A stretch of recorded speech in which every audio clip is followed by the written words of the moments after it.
Clear about what we're doing here today, and that is absolutely nothing. This bill is going nowhere. It will not be signed into law, and it will be totally rewritten in the Senate. Majority Leader Reid made that perfectly clear on the floor of the Senate last night. So if you want to walk a $54.2 billion deficit increasing, tax hiking, job killing plank, vote yes. If not, vote no. Let's also be clear, this bill has nothing to do with jobs. In fact, virtually every business group is opposed to this package. The Chamber of Commerce, home builders, Associated General Contractors, the National Federation of Independent Businesses, the National Association of Manufacturers, and the list goes on and on. Employers across the country say this bill will hurt our economic recovery.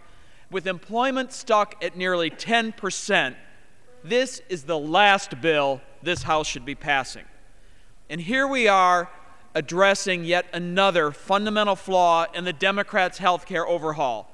Had the Democrats not hidden the true cost of that law, we would not be here today voting on another so-called doc fix, a fix that expands the deficit by $22.9 billion, kicks the can 19 months down the road, has doctors facing a 33% cut in 2012, and will force us to spend billions more.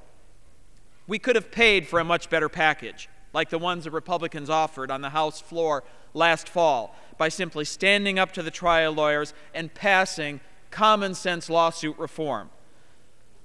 Let's also be honest about the real deficit impact, because it is much, much more than the $54.2 billion we have before us.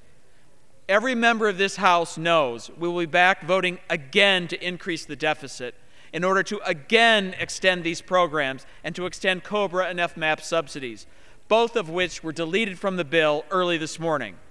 Now, whether you eat the cookie in one bite or several little bites, it has the same number of calories. We owe it to ourselves and to the American people to be honest about just how much deficit spending we're being asked to swallow. Given that this bill adds $54.2 billion to the deficit but is somehow PAYGO compliant, I think we can officially declare dead the myth that PAYGO will instill fiscal discipline. So just what are we getting for this deficit spending? Not jobs and not tax cuts. There's no net tax relief before us today. In fact, the Democrats are imposing permanent tax increases at the worst possible time to pay for temporary extensions of current law. There's a $17.7 billion tax on carried interest, including real estate partnerships and venture capital firms, that would discourage the entrepreneurial risk-taking that is crucial to economic growth and job creation. The proposed tax on small business income is perhaps even more troubling. President Obama himself claims that 70% of new jobs come from small businesses. Yet the bill would increase taxes on certain small businesses by subjecting to employment taxes the business profits as opposed to wages.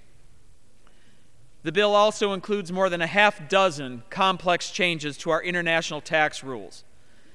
These new changes collectively raise close to $15 billion, but have not been reviewed by the Ways and Means Committee. Given the desperate shape of our economy and the need to remain competitive with other countries, we should not be rushing forward with massive tax increases without knowing their exact impact. I urge my colleagues to vote no on increasing the deficit by over $50 billion and to vote no on raising taxes permanently when unemployment is stuck at nearly 10%. And I reserve the balance of my time.